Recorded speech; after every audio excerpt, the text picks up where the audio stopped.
3, 2, 1. Fala, Fala galerinha, galerinha! tudo bem com vocês? Como é que vocês estão? Hoje a gente vai fazer um vídeo que é, na verdade, bastante pedido para vocês. Como que ficou o seu telhado? E aí, porque a gente usou uma telha que muita gente começou a questionar o porquê a gente usamos essa telha. E depois de um certo tempo, quanto tempo a gente já tá com a casa coberta? Coberta quase um ano. Então a gente já tem uma experiência com a telha Sim, que a gente colocou. Então vamos mostrar para vocês que realmente funciona, não importa a espessura que foi o seu telhado aí. sim, É, dá pra fazer um telhado bem feito, né? E economizando, né? Que sim. foi o que a gente fez. Quase em um ano a gente não teve nenhum problema de infiltração ou algo do tipo aqui no nosso telhado. Então nós vamos agora apresentar para vocês e também uma novidade que a gente vai fazer aqui na nossa casa brevemente. Brevemente? É, já tá quase pronto, só faltam alguns detalhes, mas nós vamos mostrar que é aqui em cima do telhado. As crianças estão nervosas. Oi, bem. Bom, então vamos começar aqui. O nosso assunto polêmico. É, Quando a gente decidiu fazer o nosso telhado, a gente ficou naquela dúvida: vamos fazer com a telha de 6 milímetros ou a de 5 milímetros? Nosso questionamento era: gente, 1 milímetro não vai fazer diferença nenhuma, né? E só que a diferença de valor era assim, gigante. gigante. Quanto que a gente pagou na telha? De 5? Não era 40? É, quase R$ 50, mais ou menos. E a outra era praticamente O quase o dobro. dobro do valor. Então, quando a gente decidiu fazer, a gente fez com a telha de 5 milímetros no De nosso telhado. fibrocimento, né? Fibrocimento, isso mesmo. Mostra que. A Cara, fica telha de filmando minha cara. fibrocimento. A telha de fibrocimento é essa aqui, ó. O problema maior das telhas de fibrocimento hoje em dia é que elas são diferentes daquelas telhas de Eternit antigas. As telhas de Eternit é um produto que impermeabilizava a telha.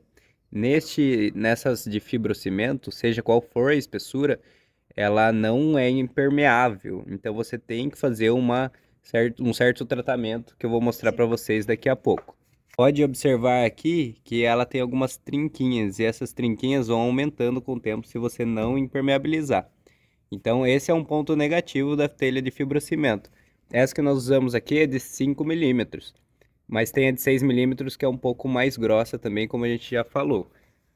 Reforçar aqui, nós fizemos essas calhas bem feitas aqui, calhas e pingadeiras. Dá pra ver por aqui, ó.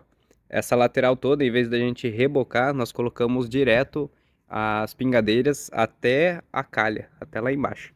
Eu vou, eu vou mostrar pra vocês. Então aqui dá pra ver mais de perto que nós temos a pingadeira que desce até a calha. Aqui tá uma calha bem larga de 25 centímetros. Então ela capta toda a água que vem do telhado, joga para essa calha lateral e lá no canto tem 3 tubos de água pluvial que vai jogar lá para a rua. Não deve ser jogado no esgoto. Uma platibanda de 60 centímetros de altura para poder ter uma caída boa aqui, ó, do telhado e não ficar empoçando água em cima do seu telhado. Sim, em alguns casos que deixam com pouca caída aqui, a água chega até parar no meio aqui por causa da falta de queda. Essa especificação de ângulo tem na fabricação da telha. Então, na hora de comprar sua telha, você verifica lá com o vendedor ou com o fabricante qual que é o ângulo mínimo que precisa para você não ter problemas aí, De ficar empoçando a de água. ficar empoçando. E aqui, Aí, hum. Então a gente fez em média 100 metros de telhado, isso, foi, né? isso. Fizemos com fizemos o madeiramento com o que foi? Foi eucalipto? De eucalipto. Fizemos o tratamento da madeira, colocamos aí fizemos toda a montagem do nosso telhado. Aí vocês podem observar, cadê eu queria mostrar um parafuso que é emborrachado. Tá aqui no meu Não, tá pé. tapado. É. E esses são os parafusos ideal para você fazer esse tipo de telhado, porque se você pôr um parafuso que não tenha essa vedação, que é a borrachinha, aí vai começar a infiltrar água e cair na sua laje e ter infiltração futuramente. Aí vocês estão se perguntando, o que que é esse negócio preto aqui que a gente tá aprontando? Aqui, se vocês observarem, é a nossa área gourmet. Dá para ver? Dá. Então, a nossa intenção sempre foi cobrir esse espaço, mas não cortando a ventilação que ele tem na casa, né? É a ventilação natural que a gente não queria. Se tampasse 100% aqui, ia ficar sem ventilação na casa. Aí não ia ter aquela circulação de ar, que é o ideal para sua casa não ficar quente, abafada, tudo mais. Então, a princípio, a gente ia fazer aqui uma cobertura retrátil, que é aquela que fica fixa a parte de cima e você puxa quando você quer fechar ou abre. Só que aí, fazendo alguns estudos, conversando com a pessoa que fez pra gente, que é a Lumiglass, aqui de Sorocaba. Então, se vocês precisarem de esquadrias ou alguma estrutura aqui do tipo, chamem ele lá. Vamos deixar aqui o arroba, Isso, o link o link deles. deles para vocês Ó, chamarem. Tite. Hã? Ó, Tite. Aqui. Não, foi a cabeça que deu uma coisa dele. E então ele estava explicando pra gente, se a gente fizesse essa cobertura retrátil pela inclinação dela, a gente ia ter muito problema de manutenção, né? Nas roletas, rodinha, É, não sei. por ele ser pesado, né? E aqui vai ser de De vidro vidro. também. Tem as roldanas. Se você colocar automação, que é abrir ou fechar por controle, dá mais problema também. Então por isso que ele sugeriu de fazer essa estrutura fixa. Então a gente vai ter um telhado aqui fixo, toda de vidro, acredite se quiser. Eu só tô pensando como que a gente vai limpar esses vidros, mas tudo bem. Vai ser todo de vidro, essa estrutura. E a circulação não vai morrer por quê? Tá vendo esse espaço aqui, ó, que vai sobrar O rufo, a, entre esse a pingadeira, né? entre a pingadeira e ele deve ter uns 20 centímetros mais ou menos, né? Isso. E o lado de lá mais ainda, tá vendo? Então ele ultrapassou a medida da nossa cobertura, passou mais para baixo, a água já vai escorrer no nosso telhado e a circulação de ar, ó, vai passar por aqui e entre aquele vão ali, ó, aquele último vão, que também vai ter a circulação de ar. Então vai ficar um telhado fixo, porém com aberturas lateral para poder estar circulando o nosso Nosso ar. Mesmo que venha uma chuva de vento, além do vidro que vai passar um pouco mais para lá dessa ferragem, a gente tem a vai ter a platibanda aqui segurando, mais esse beiral segurando, então não vai ser um desastre. E também a nossa intenção nunca vedar 100%. Se respingar alguma coisa, não tem Sim, problema, né? é mais para preservar os móveis da área Da gourmet área também. gourmet. E daí, futuramente, a gente vai pôr uma mesa ali embaixo também, para poder atender o pessoal na hora que for fazer um churrasco, alguma coisa. Daí dá pra gente aproveitar mais o espaço, porque se é Sim, um dia mais chuvoso, não já dá pra não dá para pôr, utilizar não a dá pra área gourmet. utilizar. Nossa mini área gourmet. Aí a gente vai agora mostrar para vocês o nosso telhado que foi feito a instalação das placas solares. A gente tem energia fotovoltaica aqui em casa. Lembrando que, se você tiver intenção de colocar futuramente uma energia solar, né, placas de energia fotovoltaica, reforça bem o seu telhado, porque querendo ou não, apesar de elas serem leves, é um peso a mais que você vai ter no seu telhado. Então, coloque mais vigas, né, de mais estrutura de madeira embaixo, onde você pretende colocar as suas placas solares, ou já reforça o telhado inteiro para não ter problema. Aqui nós colocamos, o pessoal critica bastante usar a madeira de Eucalipto. eucalipto, mas nós não tivemos nenhum problema com empenamento, enfim, o telhado está bem intacto aqui. É, Tem outros tipos de madeira, mais caras também, se caso você queira investir mais, mas aqui nós não tivemos nenhum tipo de problema. E aí eu vou mostrar como foi feita ali a instalação da placa da fotovoltaica. Aqui nós temos 3, 4, 5 placas que geram em aproximadamente 350 quilowatts. E aí a gente tem mais 100 quilowatts do mínimo. Então o total de quilowatts que a gente pode gastar sem pagar nada mais por isso é de 400 a 450 quilowatts, pagando somente aquele mínimo. Aqui é o trifásico, né? Então a gente paga R$ 70. R$ 70 de mínimo por ser trifásico. Se for bifásico, sai mais barato. É uns 50, né? É uns 50, mas daí baixa a quantia de quilowatts que você pode usar do 70 daí, mínimo, né? 70 70 quilowatts. E aqui nós temos a nossa platibanda também. A platibanda é essa estrutura aqui para ficar com o telhado embutido. O telhado embutido é o quê? Ele ser Escondido. escondido. Então, para ele ficar escondido, você tem que subir essa platibanda aqui. Sim. que o nosso ficou com 60 60 centímetros. centímetros. Tem gente que faz até com 80 centímetros a altura da É, se platibanda. você quiser aumentar o ângulo do telhado, né? Isso vai ser um cálculo do seu engenheiro. Mas se o seu telhado, por exemplo, aqui nós temos 7 metros. Mas se fosse com 10 metros, talvez a platibanda teria que ser maior, com 80 centímetros, para dar Ou, mais caída. ou ia dividir em duas caídas, né? Ou dividir em duas Assim, águas. duas águas do telhado, para uma escorre para cá, uma para cá. Só que daí nessa você vai gastar mais com encanamento De da água pluvial. pluvial, porque daí vai ter que jogar água para um lado e água para o Ele outro. captar e jogar depois para a calha que vai coletar toda essa água. Isso. Aqui nós temos este rufo, é rufo esse, né? Chama passarinheiro, porque ele evita que os passarinhos façam ninho aqui entre bichinhos. Então eles vão cortando aqui, ó, no formato da telha.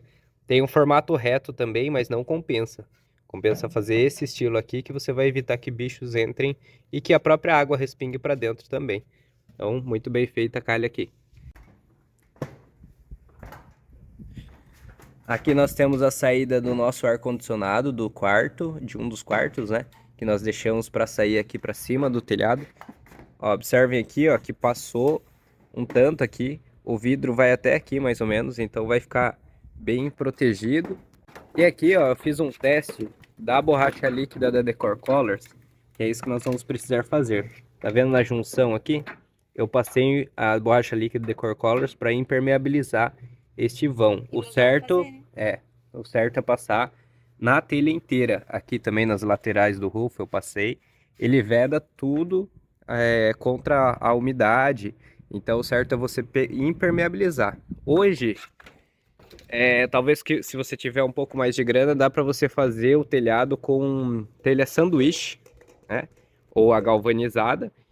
E que você já A gente não evita. tinha dinheiro, né? A gente tentou economizar o máximo, mas você vai ter que fazer mais manutenção. Você realmente pode economizar, mas vai ter que fazer mais manutenção. Se você tiver um pouco mais de grana aí, você faz com telha de fibras de zinco ou a telha sanduíche. E lá embaixo não precisa até de colocar laje, né? Então se Então faz você o forro de isso gesso. faz o forro de gesso, não faz laje e faz direto a telha de zinco. A não ser que você more numa região muito quente, aí sim compensa fazer pelo menos nos quartos você fazer laje. Mas aí você já dá uma economizada não fazendo laje no resto da casa. Então aqui nós temos a nossa placas solares. Tá um pouco suja, né? E isso pode ser que diminua um pouquinho A eficiência, a né? eficiência dela de produção da energia. Então a gente vai ter que subir aqui, dar uma lavada neles com Só água, um esfregãozinho. esfregão, tira o pó, porque aqui tem muita obra, né? Tem uma casa fazendo aqui, tem muito mato aqui. Depois nós vamos fazer um vídeo só do muro de arrimo aqui também, que é nosso muro de arrimo. Mas a fixação é feita no telhado mesmo. Eles transpassam os parafusos e fixam onde tem o madeiramento aqui. E aqui a gente vai poder aumentar mais 5 placas, 7 placas, né? A gente tem ainda mais uma margem de 7 placas, mais ou Pra menos, gente pôr. pra gente colocar. Então cabe aqui ou no lado de lá, no nosso telhado também, para aumentar futuramente a quantidade de energia. Aqui nós temos a nossa coifa. O pessoal falou lá no Instagram que a churrasqueira acabou ficando um pouco cara, porque nós fizemos ela de tijolo, mas o que encareceu um pouco também foi essa coifa, que ela é em alumínio. Porque se não fosse só na coifa, a gente acabou gastando R$ 1.300, mais ou menos. 1.300. Ela é de alumínio, não é galvanizada. O tubo dela é mais grosso Isso. também, É não é de daquele 30 Porque centímetros. geralmente eles colocam aqueles tubos mais fininhos. Opa aí, vizinho. É um pouco mais fininho do que o nosso, então ele acaba sendo mais barato mesmo. Esse como que é? Ele é de Inox. alumínio. É, Inox? é inox. E o inox não estraga, né, tão facilmente. Ele vai ficar aí muitos anos. O galvanizado, ele enferruja com o tempo. Você tem que pintar, dar Tem mais mais manutenção. Mas é um E trabalho pela garantido. espessura dele, gente, não volta fumaça nenhuma da Exatamente. churrasqueira. E Nenhuma. da laje até aqui em cima tem mais ou menos 2 metros, eu acho, de tubo. Então, quanto mais alta a chaminé, menos fumaça vai voltar para vocês. Por quê? a chaminé tem que ser alta Por quê? por causa da circulação de ar para poder Isso. puxar. Se você coloca uma chaminé bem baixinha, E a vai voltar. platibanda, se a Tampando platibanda ela, estivesse tampando, ela ia voltar a fumaça. fumaça ia voltar, mas como aqui tá bem no alto, a circulação de ar acaba puxando toda essa fumaça aí da churrasqueira. Isso. Então aqui temos nossas placas solares. Aqui já temos os nossos rufos e pingadeiras. Eu acho que eu vou conseguir mostrar como ficou a calha. Aqui temos nossa segunda área. Outra saída de ar-condicionado aqui. E aí, ó, dá pra ver aqui a nossa calha. Ela ficou bem larga aqui, são 25 centímetros. E é bom fazer largo porque se você precisar fazer manutenção, limpar e sua calha for bem fininha, você vai ficar passando perrengue para limpar e a captação de água não vai ser muito boa. Então aqui nós temos uma captação de água muito grande para receber toda a água desse telhado. Então o telhado não se resume só em telha e madeira. Tem que ter todos esses itens que a gente fala, né? Uma calha mais larga para captar água, para você não ter problema aí com umidade e infiltração. E lembrando que você vai ter que impermeabilizar aí com o tempo também o seu telhado de fibrocimento. Aqui do lado de dentro, onde fica a caixa d'água, ó, vou mostrar para vocês. Então fica a madeira aqui, né? Ó, tem uma madeira aqui. Este é o parafuso que é usado pelo lado de dentro. Madeira. Então, aqui tem um cálculo, né? Dependendo da estrutura do telhado, tem um cálculo de quantas vigas de madeira vai. E a gente usou essas madeiras aqui, né? Para sustentar esse telhado da caixa d'água. Que tem mais ou menos 3 por 3 esse espaço da caixa d'água, é um espaço bom e bem sustentado aqui, sem nenhum problema. E do lado de cá temos a saída, ó, da água pluvial. Olha o tamanho dessa calha, ela é bem grande, então capta bastante água. Joga para o encanamento da pluvial e vai lá para a rua, né? Ele vai passar, vai captando e vai lá para a rua. Então esse é o sistema aqui por baixo também da nossa calha. Então, o próximo vídeo que a gente vai trazer para vocês vai ser sobre o nosso muro de arrimo, quanto a gente gastou, o porquê que a gente teve que fazer um muro de arrimo e você sabe o que é um muro de arrimo. Sim, nós já temos um breve resumo de muro de arrimo, também vou deixar aqui embaixo para você assistir, mas nós vamos fazer um vídeo só sobre muro de arrimo para você ficar atento aí na hora de comprar o seu terreno ou se você já comprou, se você tiver que gastar. Tchau! Tchau!